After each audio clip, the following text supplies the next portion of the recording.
Hi, everybody. This is Allison from Alley Cat Creations. How are you? Please like, share, and subscribe to my channel if you have yet to do so. And if you get anything from my work, a connected on an epiphany, a mind explosion, a new book to read, a new author to explore, please consider supporting my work. All the links are at the bottom of the description. And holidays are coming up. Business card holders. Pyramids. I got a couple of these coming out of the molds in the next few days. Regular pyramids. Hearts. Hanging wall art. Paintings. Please consider looking at my website. That's all my portfolio and all the things that I do. alleycatcreations211.com for all your artistic needs. I'm in the Halloween spirit. Yeah, this was $1. I couldn't say no. So, Secret Doctrine. Um, I may also cut this in half. Once again, this stanza is very long, and I'm going to try not to pause as much, but I am still clearing out an infection. As we can hear, I'm still coughing, and it's very annoying. But when you're not on antibiotics and you're doing supplements, it takes time. And I'm upgrading. Yay. So from the last part of the section, we're going to start here. Their fathers were the self-born, the Shinya, from the brilliant bodies of the lords, the fathers, the sons of twilight. The shadows or Shinyas are called the sons of the self-born, as the later name is applied to all the gods and beings born through the will. The will. Whether of deity or adept, the homunuli, I am totally butchering that, of Persilius, would perhaps be also given this name, though the latter process is on a far more material plane. The name Sons of Twilight shows that the self-born progenitors of our doctrine are identical with the Pitris of the Brahmanical system, as the title is a reference to their mode of birth, these Pitris being stated to have issued from Brahma's body of twilight. See the Puranas. When the race became old, the old waters mixed with the fresher water. When the drops became turbid, they vanished and disappeared in the new stream, in the hot stream of life. The outer of the first became the inner of the second. The old wing became the shadow and the shadow of the wing. The old primitive race merged in the second race and became one with it. This is the mysterious process of transformation and evolution of mankind. The material of the first forms, shadowy, ethereal, and negative, was drawn or absorbed into and thus became the complement of the forms of the second race.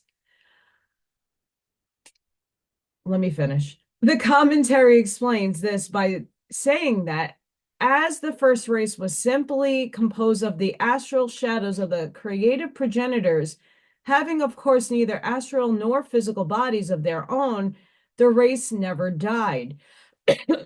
Its men melted gradually away, becoming absorbed in the bodies of their own sweet-born or sweat-born progeny, more solid than their own. The old form vanished and was absorbed by, disappeared in, the new form, more human and physical.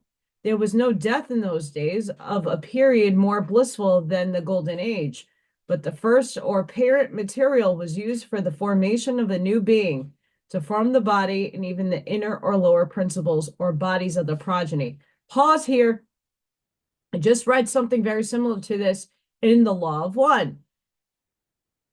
There was no negative polarity. for a while. And now you're seeing Blavatsky tackling this and saying that it didn't come in until maybe the second race. And I believe it was the starting of that. I don't know if it was full-fledged like we see it today. But this piggybacks off that idea that when God said, spoke, and then all this stuff started happening, I don't believe there was polarity and duality until way later on. And as you could see through the races and the logi planets and creators came down to give experience, and what better as to add some polarity to the mix. When the shadow retires, when the astral body becomes covered with more solid flesh, man develops a physical body. The wing, or the ethereal form that produced its shadow and image, became the shadow of the astral body in its own progeny. The expression is queer but original. As there may be no occasion to refer to the mystery later, it is as well to point out at once the dual meaning contained in the Greek myth bearing upon the particular phase of evolution. It is found in the several variants of the allegory of Leda and her two sons, Castor and Pollux, which variants have each a special meaning. Thus, in Book 11 of the Odyssey, Leda is spoken of as the spouse of Tyndaris, who gave birth by her husband to two sons of valiant heart, Castor and Pollux. Jupiter endows them with a marvelous gift and privilege. They are semi-immortal. They live and die, each in turn, and every alternate day, as the whatever, the twin brothers are an astronomical symbol and stand for day and night. Their two wives, Phoebe and Halistra, the daughters of Apollo or the sun, personifying the dawn and the twilight. Again, in the allegory where Zeus is shown as the father of the two heroes, born from the egg to which Leda gives birth, the myth is entirely theogonical. Not getting that word out. It relates to that group of cosmic allegories in which the world is described as born from an egg. From Leda assumes in it the shape of a white swan when uniting herself to the divine swan. Leda is the mythical bird, then to which in the traditions of various peoples of the Aryan race are attributed various ornithological forms of birds, which all lay golden eggs. In the Kalevala, the epic poem of Finland, the beauteous daughter of the ether, the water mother, creates the world in conjunction with a duck, another form of the swan or goose, who lays 6 golden eggs, and the 7th an egg of iron in her lap. But the variant of the Leda allegory, which has a direct reference to the mystic man, is found in Pindar, only with a slighter reference to it in the Homeric hymns. Castor and Pollux are in it no longer.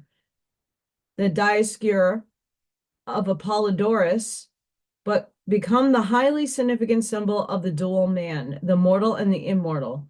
Not only this, but as well, we now see they are also the symbol of the third race and its transformation from the animal man into a god man with only an animal body. Pindar shows Leda uniting herself in the same night to her husband and also to the father of the god, Zeus. Thus, Castor is the son of the mortal Pollux, the progeny of the immortal.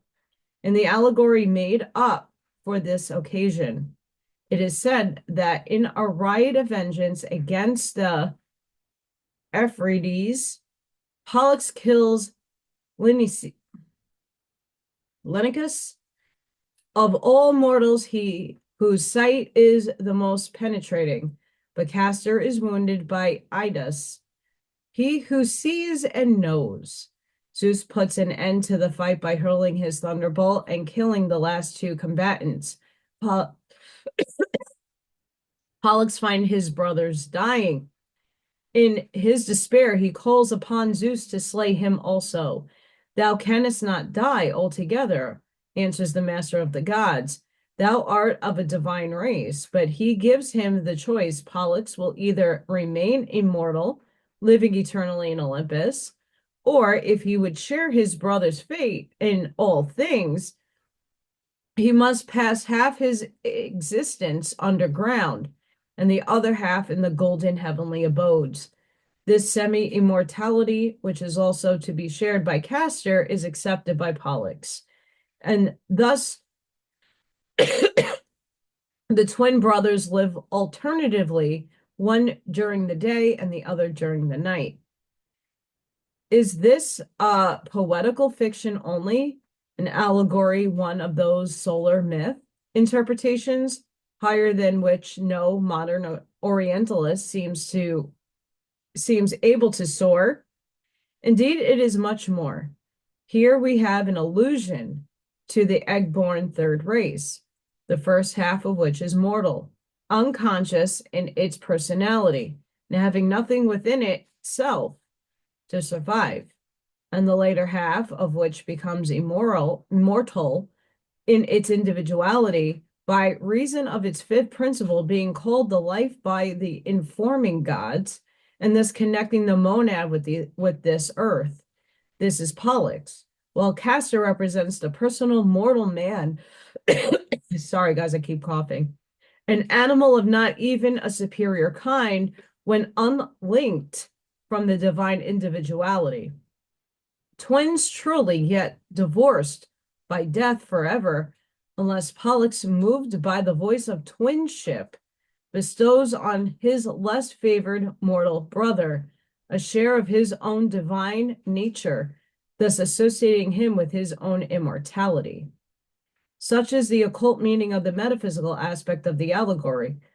The widely spread modern interpretation of it, so celebrated in antiquity, Plutarch tells us as symbolical of brotherly devotion, namely, that it was an image borrowed from the spectacle of nature, is weak and inadequate to explain the secret meaning.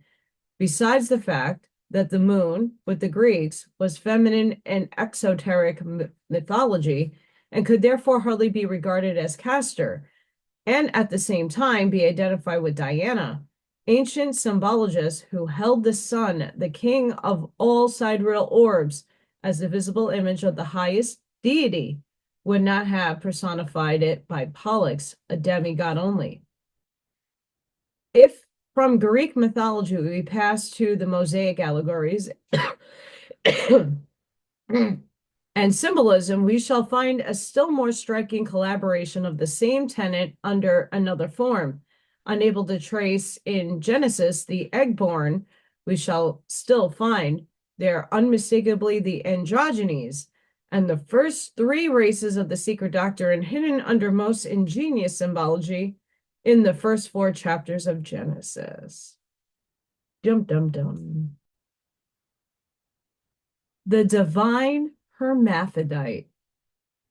An impenetrable veil of secrecy was thrown over the occult and religious mysteries taught after the submersion of the last remnant of the Atlantean race, some 12,000 years ago, lest they should be shared by the unworthy and so discredited. Of these sciences, several have now become exoteric, such as astronomy. For instance, it is purely mathematical and physical aspect. Hence, their dogmas and tenets being all symbolized and left to the sole guardianship of parable and allegory, have been forgotten and their meaning has become perverted. Nevertheless, one finds the hermaphrodite in the scriptures and traditions of almost every nation. I saw that. And why such unanimous agreement if the statement is only a fiction? I saw something just zip by and I don't have any flies or buggies. Hi, Spirit. It is this secrecy which led the fifth race to the establishment, or rather the reestablishment, of the religious mysteries, in which ancient truths might be taught to the coming generations under the veil of the allegory and symbolism. Behold the imperishable witness to the evolution of the human races from the divine and especially from the androgynous race, the Egyptian Sphinx, that riddle of the ages, divine wisdom incarnating on earth and forced to taste of the bitter fruit of personal experience of pain and suffering, generated under the shade of the tree of the knowledge of good and evil, a secret first known only to the Elohim, the self-initiated, higher gods on earth only. In the book of Enoch, we have Adam, the first divine androgyny, separating into man and woman, becoming Jah, Heva in one form, or race, and Cain and Abel, male and female, in its other form or race, the double sex Jehovah, an echo of its Aryan prototype, Brahma Vak, after which comes the third and fourth root races of mankind, that is to say, races of men and women or individuals of opposite sexes, no longer sexless, semi-spirits, and androgynes, as were the two races which precede them. This fact is hinted at in every anthropogony.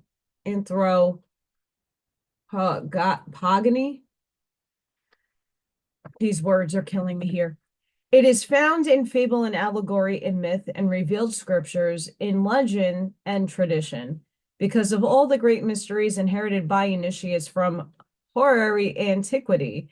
This is one of the greatest. It accounts for the bisexual element found in every creative deity, in Brahma, Vira, Vak, as in Adam, Jehovah, Eve, also in Cain, Jehovah, Abel. For the book of the generations of Adam does not even mention Cain and Abel, but says only, male and female created he them, and called them name Adam.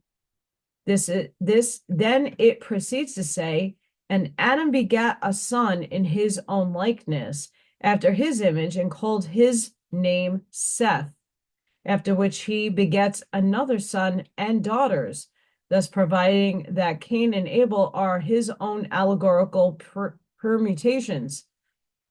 Adam stands for the primitive human race, especially in its cosmo-sidereal sense.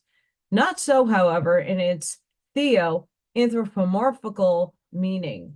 The compound name of Jehovah, or Jah-ovah, meaning male life and female life, first androgynous, then separated into sexes, is used in this sense in Genesis from, I don't know what that is, onwards, as the author of The Source of Measures says, the two words of which Jehovah is composed make up the original idea of male and female as the birth originators. For the Hebrew letter Yod was the membrum virile, and Hova was Eve, the mother of all living, or the creatrix, earth and nature. The author believes, therefore, that it is seen that the perfect one, the perfect female circle, or Yani, numerically, 20,612, as originator of measures, takes also the form of birth origin as Hermaphrodite one, hence the phallic form in use. Precisely only the phallic form in use came long ages later, and the first and original meaning of Enos, the son of Seth, was the first race born in the present usual way from man and woman. For Seth is no man, but a race. Before him, humanity was hermaphrodite. While Seth is the first result, physiologically, after the fall, he is also the first man. Hence, his son, Eros, is referred to as the son of man. Seth represents the latter third race. To screen the real mystery name of Ein Sof, the boundless and endless no thing, the Kabbalists have brought forward the compound attribute appellation of one of the personal creative Elohim, whose name was Yah, Jah, the letters I or J or Y being interchangeable, or Yahovah, male and female, Yah-Eve, in Hermaphrodite, or the first form of humanity, the original Adam of earth, not even Adam Kadmon, whose mind-born son is the earthly Jehovah, mystically. And knowing this, the crafty rabbin Kabbalists have made it a name so secret that he could not divulge it later on without exposing the whole scheme, and thus he was obliged to make it, sorry guys, sacred. How close is the identity between Brahma Parajati and Jehovah Sipharoth, between Brahma Bari and Jehovah Adam? The Bible and the Puranas compared can alone show. Analyzed and read in the same light, they afford cognate evidence that there are two copies of the same original, made at two periods far distant from each other. Compare once more in relation to the subject, Genesis chapter 4, verse 1 and 26 and Manu 1, and they will both yield their meaning. In Manu, book 1, 32, Brahma, who is also both man and God, divides his body into male and female, stands in his esoteric meaning, as does Jehovah or Adam in the Bible. For the symbolism, personification of creative and generative power, both divine and human. The Zohar affords still more convincing proof of identity, while some rabbis repeat word for word certain original Puranic expressions. The creation of the world is generally considered in the Brahmanical books to be the laya, delight, or sport, the amusement of the supreme creator, Vishnu being thus discrete and indiscrete, substance, spirit, and time, sports like a playful boy in frolics. Now compare this with what is said in the book, Nobleth Hakma. The Kabbalists say that the entering into existence of the worlds happened through delight in the Ein Sof. Rejoice in itself and flash beamed from itself to self, which are all called delight. Thus, it is not a curious idea or the Kabbalists, as the author just quoted remarks, both a purely Puranic Aryan idea, only why make of Ein Sof a creator. Interesting. The divine hermaphrodite is then Brahma, Vardi, Arji, Ara, whatever. And that of the Semites, or rather of the Jews, is Jehovah Cain Abel. Only the heathen were and are more sincere and frank than were the later Israelites and rabbis, who undeniably knew the real meaning of their exoteric deity. The Jews regarded the name given to them, Yah Odi, as an insult. Yet they have, or would have, if they only wished it, as undeniable a right to call themselves the ancient Yah-Odi. Jehovians, as the Brahmins have to call themselves Brahmins after their national deity.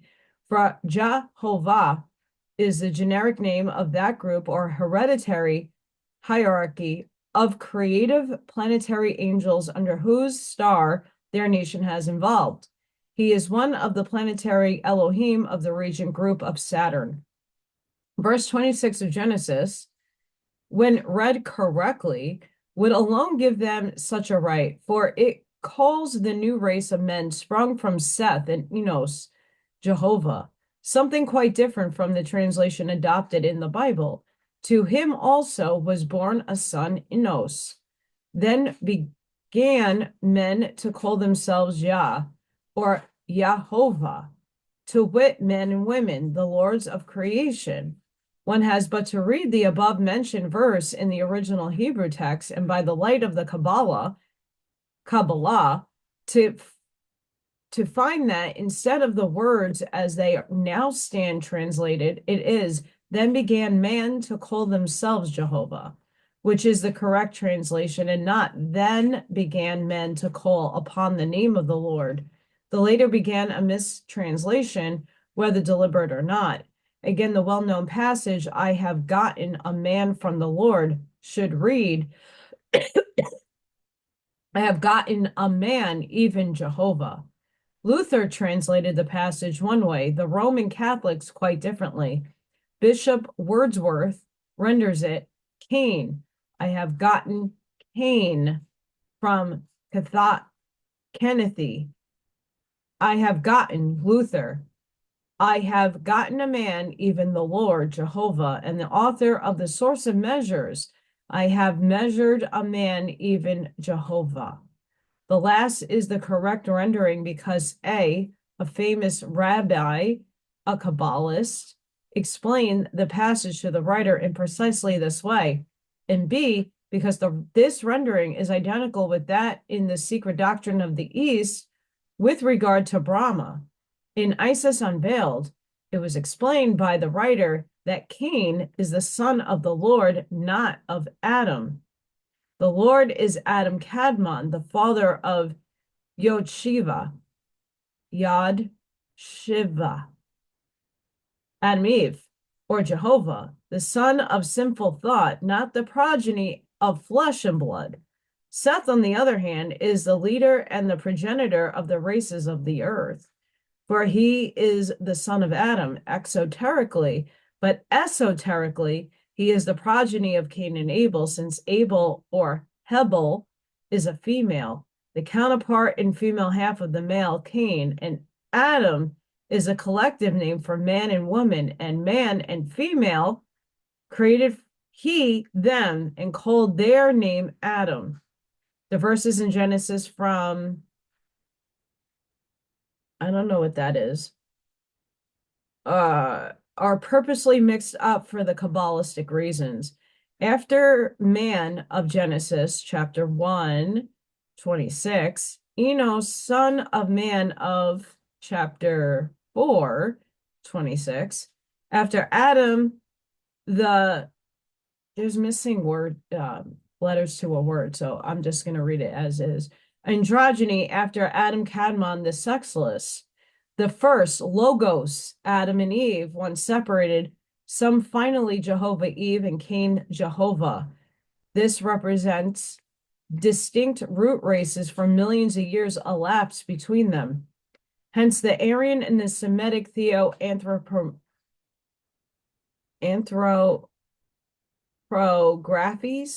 graphs are two leaves on the same stem. They are representative and their respective personifications and symbolic personages standing in relation to each other in this way. I almost sneezed there. The unknowable, referred to in various ways in Rig Vedic verse, such as not was, called later on Parabrahman, the Aeon,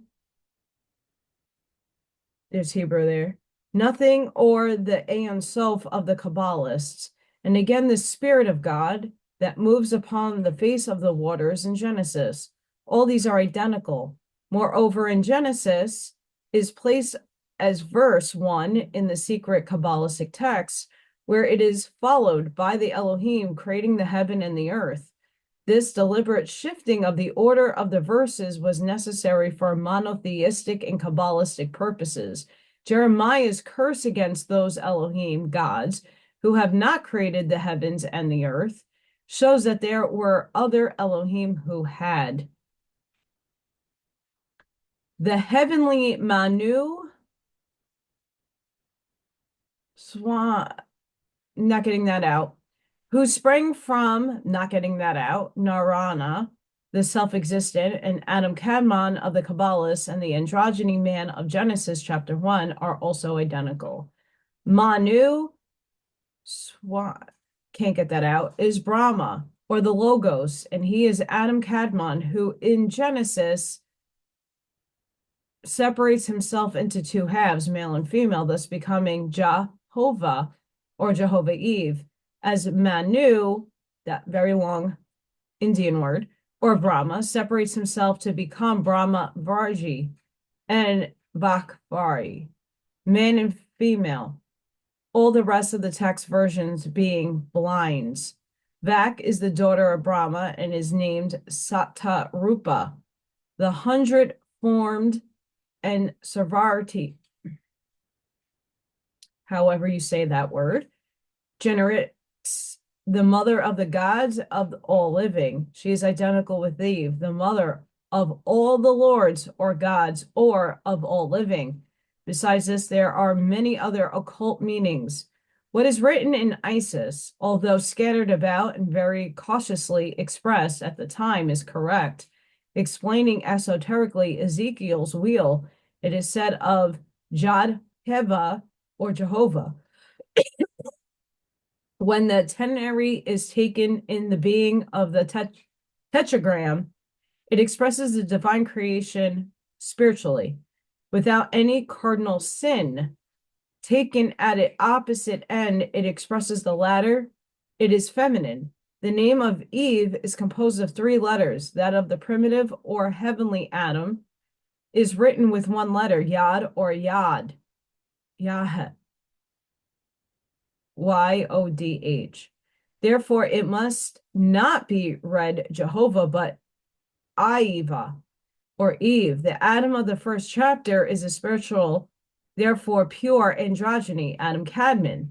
When women issues from the rib of the second Adam of dust, the pure Virgo is separated and falling into generation, or in the downward cycle becomes Scorpio, emblem of sin and matter, while the ascending cycle points to the purely spiritual races, or the 10 pre-Diluvian patriarchs, the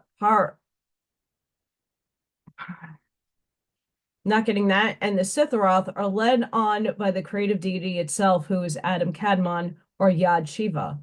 Spiritually, the lower one, Jehovah, is that of the terrestrial races, led on by Enoch or Libra, the 7th, who, because he is half divine, half terrestrial, is said to have been taken by God alive. Enoch, Hermes, and Libra are one. Interesting there. This is only one of several meanings. No need to remind the scholar that Scorpio is the astrological sign of the organs of reproduction.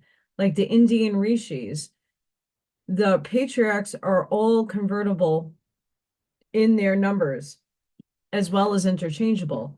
According to the subject to which they relate, they become 10, 12, 7, or 5, and even 14, and they have the same esoteric meaning as a manus or rishis. Moreover, Jehovah, as many be shown, has a variety of etymologies, but only those who are true, which are found in the Kabbalah.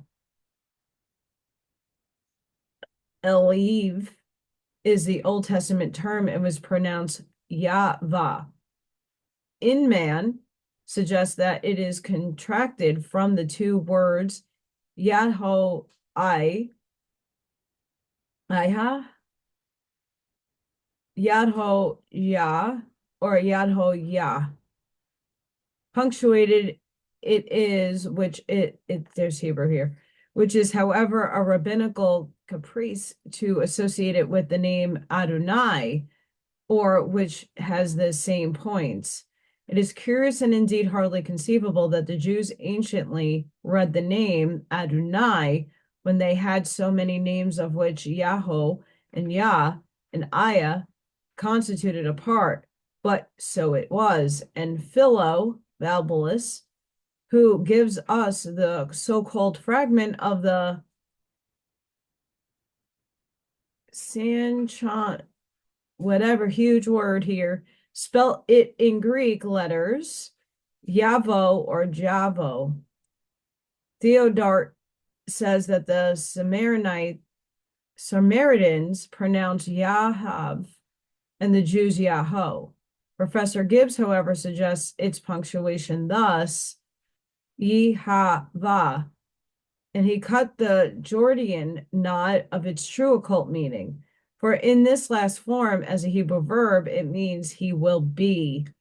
It was also derived from the Chaldaic verb, Hebrew, Eve, whatever. This is like reading a WASP at this point, to be. And so it was, since from Enosh, the son of man, only were the truly human races to begin and to be as males and females.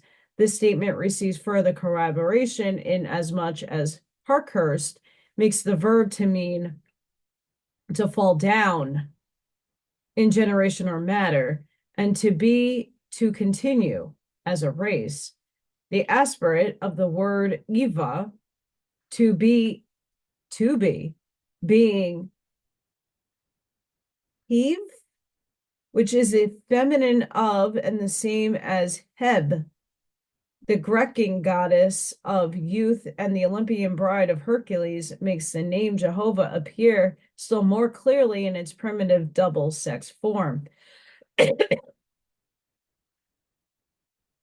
Finding in Sanskrit such syllables as Ya or Ya, Ja, Ganges, and Jagannatha, Lord of the World, it becomes clear why Mr. Rawlinson is so very confident in his words of an Aryan or Vedic influence on early mythology of Babylon. Nor is it to be much wondered at that the alleged 10 tribes of Israel disappeared during the captivity period without leaving a trace behind them, when we are informed that the Jews had de facto but 2 tribes, those of Judah and Levi. The Levites, moreover, were not a tribe at all, but a priestly caste. The descendants have only followed their progenitors, the various patriarchs, into thin sidereal air. There were Brahmins and Abrahmins in days of old, truly, and before the first Jew had been born. Every nation held its first god and gods to be androgynous, nor could it be otherwise, since they regard their distinct primeval progenitors, their dual-sexed ancestors, as divine beings and gods, just as do the Chinese to this day. And they were divine in one sense, as also were their first human progeny, the mind-born primitive humanity, which were most assured bisexual, as all the more ancient symbols and traditions show. Under the emblematic devices and peculiar phraseology of the priesthood of old, lie latent hints of sciences as yet undiscovered during the present cycle. Well acquainted as may be a scholar with the hieratic writing and hieroglyphic system of the Egyptians, he must first of all learn to sift their records. He has to be assured himself compasses and rule in hand that the picture written he is examining fits to align certain fixed geometrical figures, which are the hidden keys to the records before the ventures on an interpretation. But there are myths which speak for themselves. In this class, we may include the double-sex first creators of every cosmogony, the Greek Zeus, Zen, Ether, and Theonia, the chaotic earth, and Metris, water, has his wives, Osiris and Isis, Latona, the former god also representing ether, the first emanation of the superior deity, Amun, the primeval source of light, the goddess of earth and water, again Mithras, the rock-born god and the symbol of the male mundane fire, or the personified primordial light, and Mithra, the fire goddess, at once his mother and his wife. The pure element of fire, the active or male principle regarded as light and heat, in conjunction with the earth and water, or matter, the female or passive element of cosmological generation. All these are recorded of the primeval divine Hermaphrodite. And that ends that section. So we got it done in 2 parts. Next time is stanza 6. Fun times. Yay. I'm glad though I had to break that into 2 sections because that's long. But what's interesting, if you go back into representing reconstructing reality, sorry, our fifth density selves on Venus is male and female all combined. You're androgynous, you're both. You combine yourself, you differentiate in 4, you have your male and your female. They go down to 3, they have experiences, and then they merge back together, sharing those experiences together from the masculine to the feminine, and they combine to make Captain Planet. Not necessarily Captain Planet, but being funny here. It just goes to show you that there is something to that if a modern day book of what reality really is expressing the androgynous form. Because once you're light, you don't have a feminine or a masculine. You're both. It is only here for experience that we have a separation. So, sorry guys for the coughing. I am still trying to pause as much as possible when I'm having a coughing fit and or sneezing. It's a sinus infection, I promise you. Like I tell the teachers in school, I'm like, it's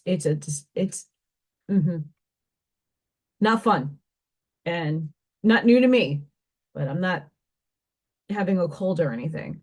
So, and I did rake leaves today and do the yard work. So yeah, go check out my TikTok clips 10. I did that earlier today. Hopefully I get some more reading done this weekend. Oh, it's gonna be just about over. Got one day. Yeah. Don't know what's going on for next week because next week is a wonky week. It's Halloween. And yeah, Halloween. So we'll see what happens. I don't know what my schedule is going to look like or when I'm doing videos. I am going to get them done, don't worry. But